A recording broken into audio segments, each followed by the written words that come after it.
함께 나눌 말씀 전도서 11장 1절부터 8절까지 말씀입니다. 전도서 11장 1절부터 8절까지 말씀입니다. 구약성경 959페이지 정도에 있습니다. 제가 봉독하겠습니다.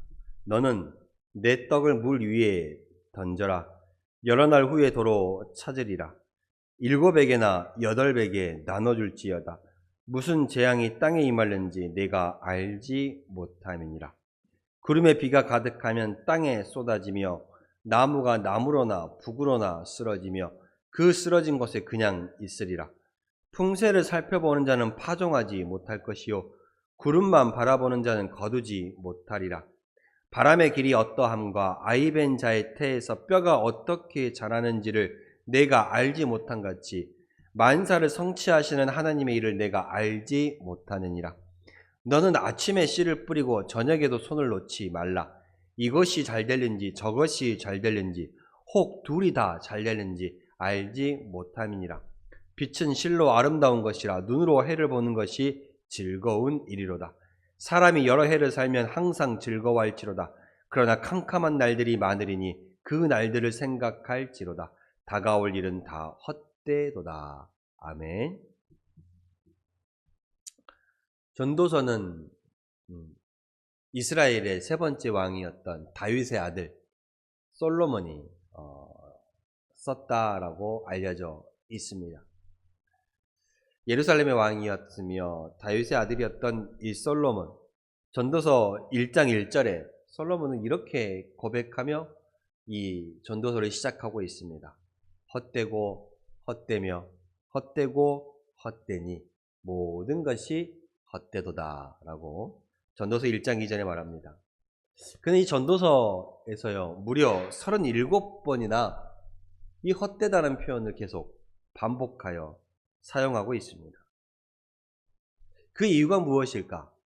그것은 바로 우리의 삶이, 우리의 인생이 이 헛됨으로 표현함으로 말미암아 잠깐 있다가 없어지는, 안개와 같이 있다가 사라지는, 거기에 너무 집착하지 말라라는 것입니다. 또한 더불어 하나님이 없이 살아가는 삶은 그 자체가 공허하다라는 것을 말하고 싶은 것입니다. 인생은 잠깐 있다가 없어지는 안개와 같이 헛되고 헛되니 그러므로 잠깐 있다가 없어지는 그 인생을 살아갈 동안 우리가 공허하지 않기 위하여 하나님을 경외하고 그 하나님의 말씀을 붙잡고 살아가라. 그것이 우리의 인생의 허물을 극복하는 방법이다라고 솔로몬 왕이 말하고 싶은 것입니다. 오늘 이 말씀을 통해서는 우리가 어떻게 인생을 살아가면서 지혜롭게 살아가야 하는지 그 방법 가운데 하나를 말씀해 주고 있습니다. 바로 베푸는 삶, 즉 구제에 관해서도 말해주고 있습니다. 오늘 11장 1절에 이렇게 말합니다. 내 떡을 물 위에 던지라. 떡을 물 위에 던지라 라고 말합니다. 우리의 먹을 것을 물 위에 던지는 행위는 어떤 행위인가요? 그것은 바로 버리는 행위이지요. 물 위에 던지는 행위는 버리는 행위입니다. 버린다라는 건 어떤 말입니까? 그것이 나에게 다시 돌아오지 않는다라는 의미입니다. 내 것이 이제는 아니라는 의미이지요. 오늘 솔로몬은 구제하는 것을, 남을 돕는 것을, 선을 행하는 것을, 베푸는 것을, 나누는 삶의 모습을 이렇게 표현하고 있는 것입니다. 나눔을 떡을 물 위에 던지는 것과 같이 묘사하고 있습니다. 즉, 너는 어떠한 상대에게 도움을 줄 때 아무런 대가를 바라지 말아라 라는 말씀입니다. 물 위에 떡을 던지는 사람은 그 떡이 다시 자기 자신에게 돌아올 것을 기대하지 않습니다. 그냥 던지는 것이지요. 버리는 것입니다. 내 것이 아닙니다. 던지고는 그 뒤를 돌아보지 않습니다. 아무런 대가나 아무런 기대가 없다라는 말씀입니다. 마찬가지로 우리의 삶에서 우리의 손으로 행하는 나눔이나 우리의 삶으로 행하는 베품이나 도움이나 어떤 선을 행할지라도 그것에 대한 대가를 기대하거나 바라지 말라라는 것입니다. 예수님께서도 말씀하셨습니다. 누군가를 도울 때는 알게 모르게 보지 못하도록, 알지 못하도록, 그리고 값없이 대가를 바라지 말고 도와주어라 라고 마태복음 6장에 말씀하였습니다. 그리고 솔로몬은 이렇게 하는 것이 결국은 너에게 이익이 된다라고 말하고 있습니다. 물 위에 떡을 던지는 것은 어떠한 대가와 기대를 바라지 않는, 그것이 나에게 돌아올 수 없는, 되돌아올 수 없는 행위임에도 불구하고 솔로몬은 뭐라고 말합니까? 여러 날 후에 도로 찾으리라 라고 말하고 있습니다. 여러 날 후에 도로 찾는다라는 것입니다. 대가를 바라지 않고 남을 도와주는 것, 선행을 베푸는 것, 구제하는 것이 결국은 자기 자신에게 돌아오는 것임을 말하고 있습니다. 여러 날 후에 도로 찾는다. 아무런 보상과 아무런 기대와 무언가 돌아올 것을 바라지 않고 주었던 행위가 결국은 나에게 다시 돌아온다는 것입니다. 당장은 손해보는 것 같지만 결과적으로는 다시 돌아온다는 것입니다. 어떻게 돌아옵니까? 어떻게 돌아와요? 바로 하나님께서 이 선한 행위를 하는 자에게, 하나님께서 나누고 베푸는 자에게 갚으시기 때문에 그렇습니다. 하나님께서 갚으시기 때문에. 마태복음 10장 42절에 말합니다. 또 누구든지 제자의 이름으로 이 작은 자 중 하나에게 냉수 한 그릇이라도 주는 자는 내가 진실로 너희에게 이르노니 그 사람이 결단코 상을 잃지 아니하리라. 마태복음 10장의 42절에 뭐라고 말합니까? 냉수 한 그릇조차도 남에게 베풀면 하나님께서 기억하시고 상을 주시겠다라고 약속하셨습니다. 하물며 이름도 없이 빛도 없이 오직 내 안에 계신 주님의 사랑으로 인하여 주님만 바라보며 주님의 말씀에 순종하며 베풀며 나누는 자에게 하나님께서 그 상급을 갚아주시지 않겠습니까? 우리가 나눈 것과는, 우리가 내놓은 것과는, 우리가 베푼 것과는 비교할 수 없는 은혜와 상급이 준비되어 있다라는 말씀입니다. 나누는 것이 물 위에 어떠한 식물을 던지는 행위와 같습니다. 그러나 그것이 도로 우리가 여러 날 후에 찾는다라고 말하고 있습니다. 그 이유는 무엇입니까? 바로 하나님께서 그 행위에 대해 우리에게 갚아 주시기 때문에 그렇습니다. 냉수 한 그릇이라도 베푸는 그 행위도 갚아 주시는데 하물며 그 어떠한 다른 행위도 주님 갚아 주지 않겠냐는 말씀입니다.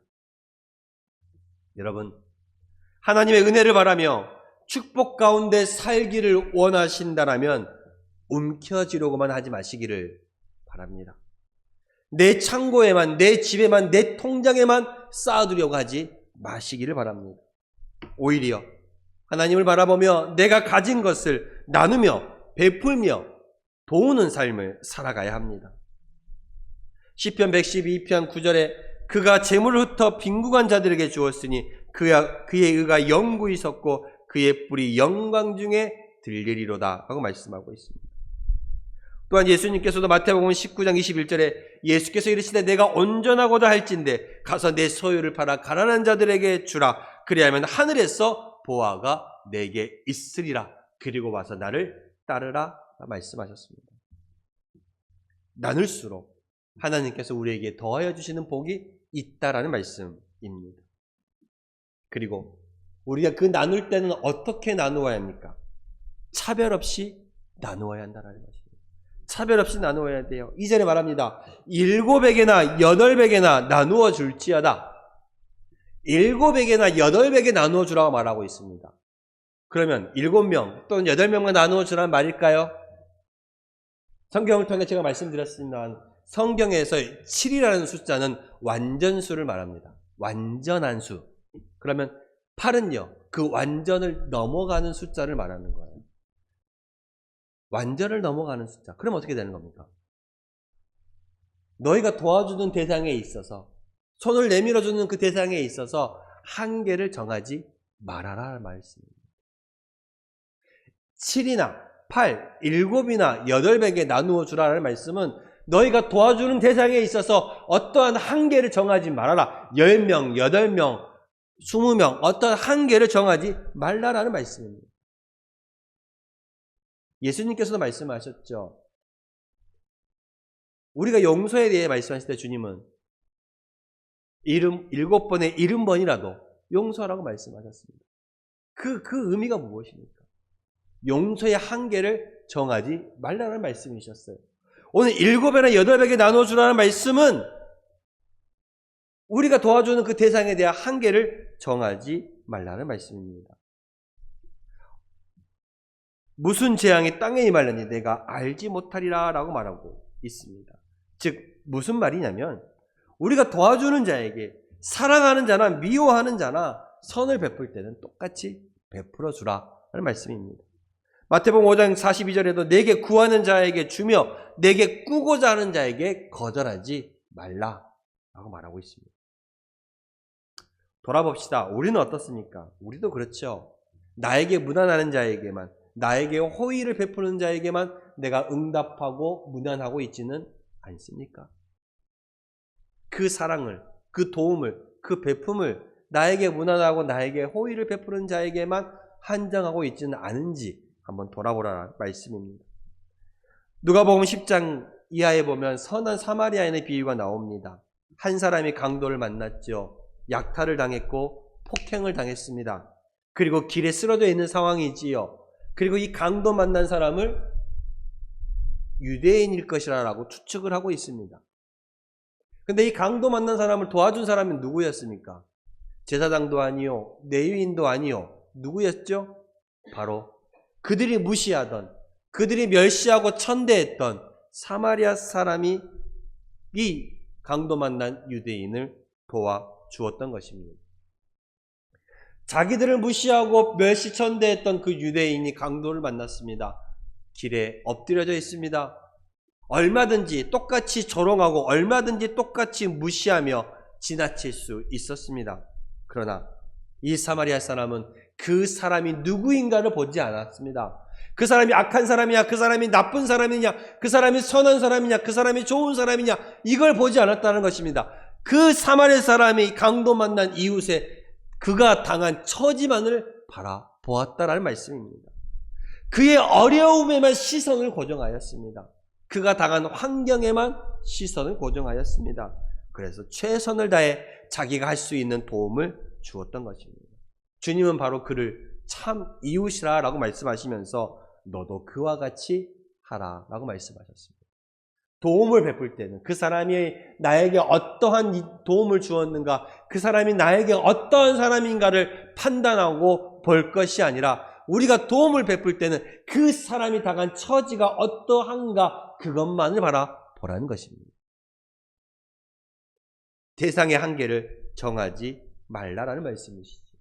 우리가 사랑을 행하되 사랑할 만한 사람만 사랑하고 도와줄 사람만 도와주고 있지는 않은지 생각해보라 하는 말씀입니다.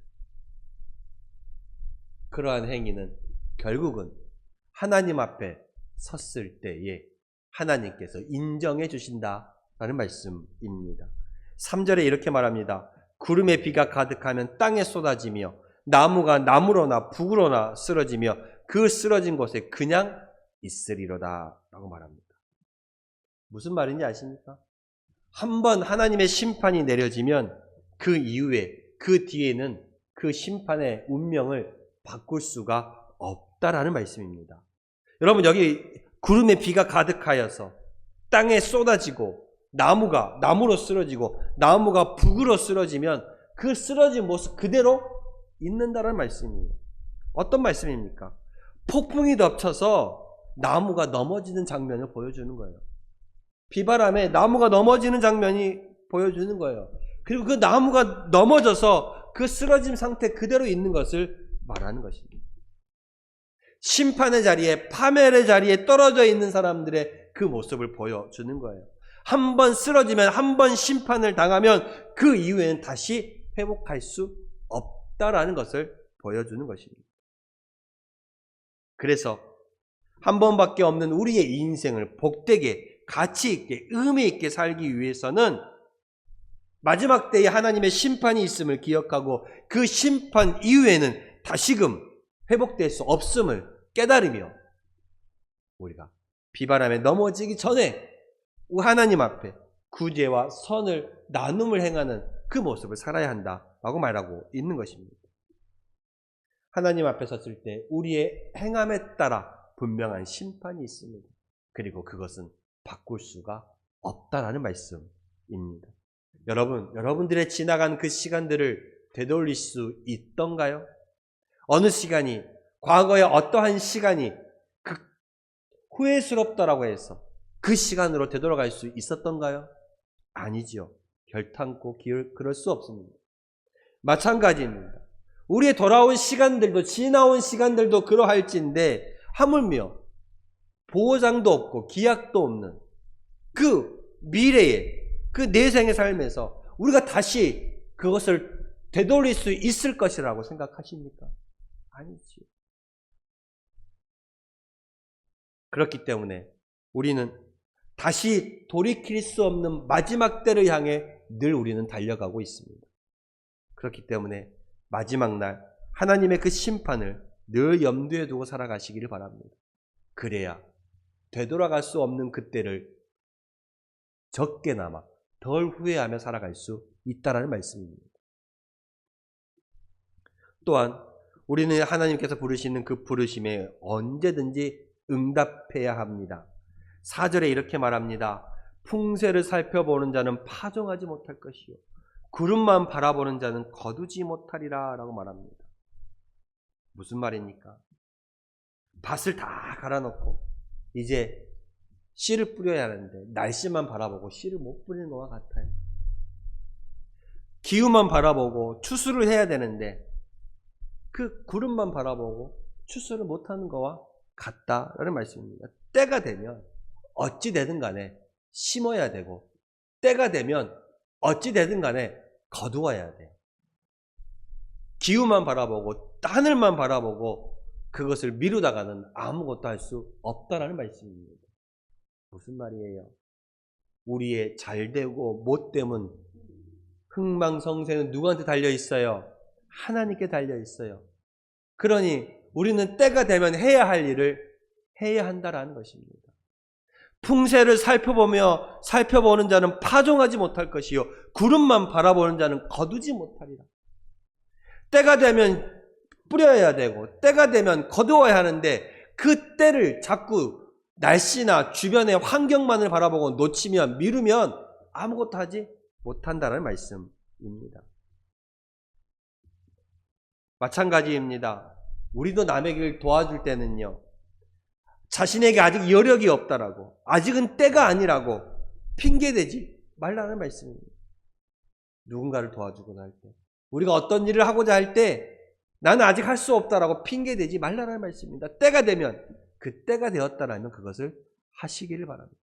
내 환경과 여건을 핑계하지 말라는 말씀이지요.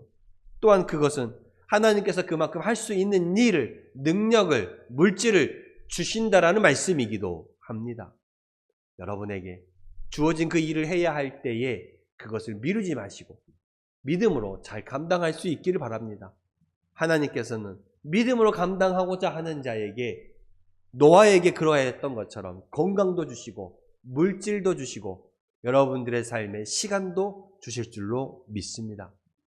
그러므로 어디든지 주님께서 행하시는 그 일 가운데 내게 주어진 일 가운데 최선을 다하며 그 일을 해나가시기를 바랍니다. 그 최선을 해야 할 일을 이렇게 말씀하고 있습니다. 5절에 이렇게 말합니다. 내 부족함의 한계를 먼저 깨달으라고 말하지요. 바람의 길이 어떠한가 아이벤 자의 태에서 뼈가 어떻게 자라는지를 내가 알지 못한 같이 만사를 성취하신 하나님의 일을 내가 알지 못하리라. 사람의 지닌 한계를 그 연약함을 분명하게 말해주고 있습니다. 그리고 5절과 6절에는 내가 알지 못한다라는 표현을 계속 말하고 있어요. 사람의 무지함과 사람의 무능함을 강조해서 표현하는 말씀, 강조해서 말해주는 그 이유가 무엇입니까? 자기 스스로를 믿고 의지하는 삶을 살지 말아라라는 것입니다. 그렇기에 자기 스스로를 믿고 의지하는 그 삶, 내일 일을 인간의 한계가 명확한 그 삶을 살아가는 너희들은 하나님을 알고 그 하나님 앞에 살아가야 한다라는 것을 말씀하는 것입니다. 스스로를 믿으며 스스로를 굳건히 높이는 그 생각을 버리고 하나님 앞에 철저히 겸손하며 낮아지는 자리를 찾아가야 함을 말하고 있습니다. 그리고 또한 그렇게 겸손히 네가 할 수 있는 최선을 다해라 라고 말하고 있습니다. 주어진 자리에서 최선을 다해라. 6절에 너는 아침에 씨를 뿌리고 저녁에도 손을 놓지 말아라. 이것이 잘 될는지 저것이 잘 될는지 혹은 둘 다 잘 될는지 알 수 없기 때문이라 라고 말합니다. 이처럼 우리의 인생에는 한계가 있습니다. 바람의 길을 알지 못하고 아이 벤 자의 태에서 그 뼈가 어떻게 자라는지도 알지 못합니다. 하나님의 일을 또한 우리가 알 수도 없습니다. 우리 인생의 한계가 분명합니다. 그럼에도 불구하고 우리 하나님 앞에 하나님을 바라보면서 최선을 다하는 삶, 아침에도 씨를 뿌리고 저녁에도 그 손을 놓지 않고 살아가듯이 늘 최선을 다해서 살아가라. 아침에와 저녁에라는 표현을 통해서 끊임없이 게으르지 말고 계속 나아가야 함을 말하고 있는 것입니다. 오늘 이 주신 말씀을 통해서 우리가 선을 행할 때에는요, 여러분 어떠한 기대나 돌아올 것을 바라지 말고 행하시기를 바랍니다. 그러면 누가 갚아주셔요? 하나님이 갚아주세요. 냉수 한 그릇이라도 베푸는 것도 갚아주시는데 하물며 하나님이 갚아주십니다. 그리고 우리가 도와줄 때에는요, 그 사람이 나에게 잘했냐 못했냐를 보지 마십시오. 그 사람이 당한 상황과 모습만을 바라보시기를 바랍니다. 대상의 한계를 두지 마십시오. 그리고 그 행위는 결국 우리가 하나님 앞에 섰을 때에 분명한 심판이 있다라는 것입니다. 우리의 이 땅에서의 삶에 따라서 하나님의 심판이 결정될 것이고 그 심판은 결코 바꿀 수 없음을 오늘 성경을 통해 말해주고 있습니다. 그러니 때가 되면 내가 해야 할 때 그 일들을 미루지 마시고 최선을 다해 내가 할 수 있는 그 자리에서 최선을 다해 하나님의 그 일들을 나눔의 베품의 그 일들을 감당해 나가는 우리 성도님들이 다 되시기를 소망합니다. 기도하겠습니다. 하나님 감사합니다.